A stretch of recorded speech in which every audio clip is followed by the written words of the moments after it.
नमो नमः। हम लोग छंदों का क्रमशः अध्ययन कर रहे हैं।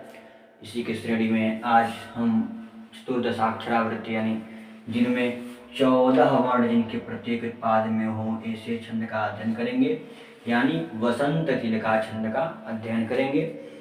वसंत तिलका, अधिसरकरी इत्यादि जो हैं चतुर्दशाक्षरावृत्ति के छंद होते हैं, तो इनका हम अब क्रमशः अध्ययन करेंगे। वसंत तिलका प्रायः सभी जो है दुर्गा सप्तशती इत्यादि में भी अधिक इसके लक्षण यानी अधिक वसंत तिलका छंद मिलते हैं चतुर्थ अध्याय में। और जो ध्यान इत्यादि होता है प्रायः अधिकांश वसंत तिलका छंद में ही होता है, तो हम उस छंद का अध्ययन करेंगे आज। और अधिकांश प्रायः कई लोगों के द्वारा वसंत तिलका छंद गाया भी जाता है, अधिकांश लोगों को इसका लक्षण भी याद रहता है, मालूम रहता है। उक्ता वसंत तिलकात् भजा जगौगः, उक्ता वसंत तिलकात् भजा जगौगः, उक्ता वसंत तिलकात् भजा जगौगः, उक्ता वसंत तिलकात् भजा जगौगः। जो है हमारा गणेश इत्यादि गणेश जी का जो है श्लोक प्रार्थना है, विघ्नेश्वराय वरदाय, वो भी वसंत तिलका छंद में ही है। और चतुर्थ अध्याय में सभी लोग गाते हैं, तुम वैष्णवी शक्तिरनंत विरिया मेधासी देवी दिता इत्यादि श्लोक जो हैं वो भी वसंत तिलका छंद में ही हैं। प्रायः अधिकांश प्रार्थना वसंत तिलका छंद में ही होते हैं, जिनका एक अक्षर होता है उक्ता वसंत तिलका। वसंत तिलका, उक्ता मतलब उक्त मैंने कहा ना, कहा जाता है कब? त भ जा यानी तगड़ भगड़ जगड़, तीन गण, फिर जगड़, फिर गौ जश गश जगौ, द्वंद्व समास, जगौ गह यानी तगड़ हो भगड़ हो, फिर जगड़ हो, फिर जगड़ हो, फिर गौ गह। इस प्रकार लघु गुरु का क्रम हो। और क्या, प्रत्येक चरण में 14 वर्ण हो तो वे वसंत तिलका उक्ता यानी वसंत तिलका छंद कहे जाते हैं। ये वसंत तिलका छंद का लक्षण है। तो 1, 2 वर्ण, 3 वर्ण, 4, 5 वर्ण, 6 वर्ण, 7, 8, 9, 10, 11, 12, 13, 14 वर्ण इसमें क्रमशः हैं वसंत तिलका छंद में। अब इनके लघु गुरु का क्रम है कि तभजा जगौगह यानी तगड़ भगड़ जगड़ दो, फिर दो गुरु, तो वे उक्ता वसंत तिलका यानी वसंत तिलका छंद कहे जाएंगे। तो हम जो है पूर्व में बता चुके हैं कि यदि लक्षण इत्यादि होता है तो रत्नाकर का, तो वे वसंत तिलका छंद में ही होता है, उसका पाद वसंत तिलका का ही होता है और उसमें नाम भी निहित होता है। तो उक्ता, फिर तगड़ जगड़ इत्यादि देखेंगे तो य माता राजभान सलगा के हिसाब से य माता राज दीर्घ दीर्घ ह्रस्व, य माता राज भान सल गा, ता रा ज, ता शब्द दीर्घ है तो हम दीर्घ के लिए मात्रा बताए हैं, रा शब्द दीर्घ है, ज शब्द ह्रस्व है, तो तगड़ में 3 वर्ण लेंगे, दीर्घ दीर्घ ह्रस्व। फिर भगड़, तो भगड़ देखेंगे भा न स, अपने आगे 3 वर्ण लेगा, दीर्घ ह्रस्व ह्रस्व, तो दीर्घ ह्रस्व ह्रस्व। फिर जगड़, तो जगड़ कहाँ है? ज भा न यानी ह्रस्व दीर्घ ह्रस्व, 3 वर्ण है तो ह्रस्व दीर्घ ह्रस्व। फिर एक और जगड़ तो ह्रस्व दीर्घ ह्रस्व, फिर गुरु और फिर यही इनका क्रम हो 3, 5, 7, 9, 13, 3, 6, 9, 3, 12, 14 वर्ण है। तो दीर्घ लघु का क्रम यही है कि इसी क्रम में दीर्घ लघु ह्रस्व इत्यादि हों। उक्ता, उक्ता शब्द ह्रस्व है कि दीर्घ है, क्योंकि पर में इसके क और त का संयोग है इसलिए दीर्घ है। ता शब्द भी दीर्घ है, आ है, वह शब्द ह्रस्व है, स के पर में भी न और त का संयोग इसलिए दीर्घ है। ठीक, फिर त शब्द ह्रस्व है, ती शब्द ह्रस्व है। ठीक, फिर जो है ल शब्द ह्रस्व है, का शब्द दीर्घ है, त शब्द ह्रस्व है, वसत ह्रस्व जा शब्द दीर्घ है, ज शब्द ह्रस्व, गऊ दीर्घ और गह दीर्घ सान स्वरम नियम के आधार पर। तो हम देखेंगे 3 वर्ण तगण, फिर 3 वर्ण भगण, फिर 3 वर्ण ह्रस्व दीर्घ ह्रस्व जगण, फिर 3 वर्ण ह्रस्व दीर्घ ह्रस्व जगण, ये 3 वर्ण जगण, ये 3 वर्ण भगण, त भ जा ज गौ ज चगस्त जगौ गह वसंती का छंद कहेगा। यही इनका लक्षण है और लक्षण में जो है निहित था छंद, उसको हमने देखा। अब इसका उदाहरण के साथ देखेंगे। शिवराज विजय के द्वितीय निश्वास का विषयगत हम देखेंगे यदि उस तरह से तुम्हारे इत्यादि विघ्न स्वराय श्लोक है। तुम वैश्वी शक्तिरनंत वीर्या मेधास देविता शक्रादय सूर्यगणा निहतेति वीर्ये नमो नमस्ते स्फटिका प्रभाय। नमो नमस्ते नहीं, नमो नमः नहीं, नमो नमस्ते नहीं होगा क्योंकि वसंती का नहीं होगा। तो इस प्रकार कई लक्षण, इसके कई उदाहरण हैं। हम विषयगत देखेंगे जो शिवराज विजय के द्वितीय निश्वास में रात्रिर्गमिष्यति भविष्यति सुप्रभातम भास्वानुदेश्यति भसिष्यति पंकजश्री इत्थं विचिन्त्य कोशगतिर्दुरेफे आहंत हंत नलिनीं गज उज्जहार। इस श्लोक को हम देखेंगे उदाहरण के तौर पर।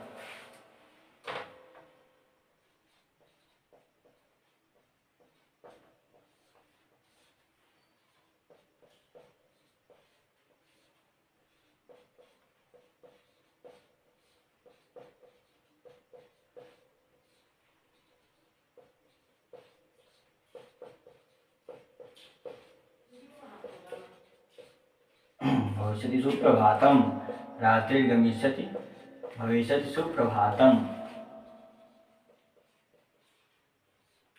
भास्वान् देष्यति हसिष्यति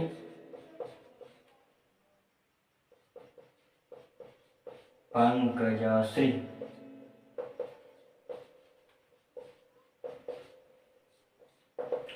इत्थं विचिन्त्य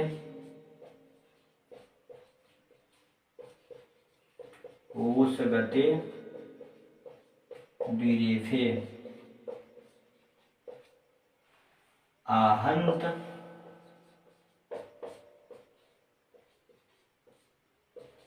हंत नलिनीं गज उज्जहार।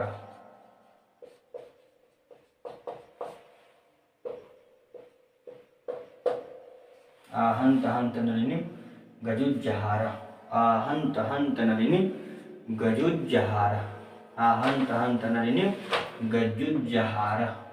आहंत हंत नलिनीं गजुज्जहार।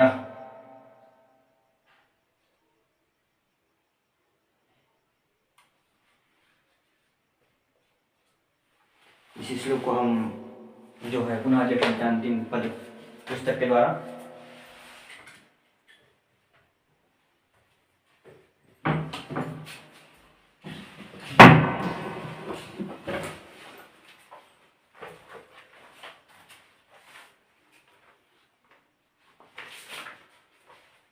आहंत हंत नलिनीं गज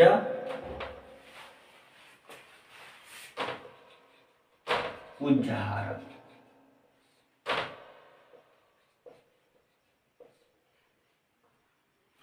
आहंत हंत नलिनीं गज उज्जहार। आहंत हंत नलिनीं गज उज्जहार। आहंत हंत नलिनीं गज उज्जहार। इस प्रकार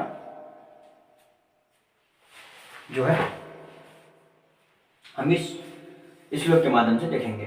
तो 3, 5, 7, 3, 6, 8, 10, 12 और 2, 14।